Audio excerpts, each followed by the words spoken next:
Malaysia প্রবাসী আমাদের বাংলাদেশে ভাই বোনরা আছেন, আপনাদের জন্য একটা খুব বড় সুখবর আছে।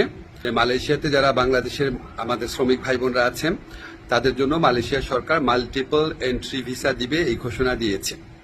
এটা অফিসিয়ালি কনফার্ম করা হয়েছে।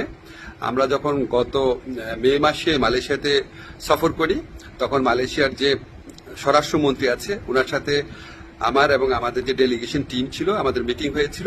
আমরা ওনাকে খুব স্ট্রংলি বলেছিলাম যে দেখেন, অন্য কোনো দেশের শ্রমিকের জন্য আপনার সিঙ্গেল এন্ট্রি ভিসা দেয় না, অন্য সবাইকে দেয় মাল্টিপল এন্ট্রি ভিসা, শুধু আমাদেরকে দেয় সিঙ্গেল এন্ট্রি ভিসা।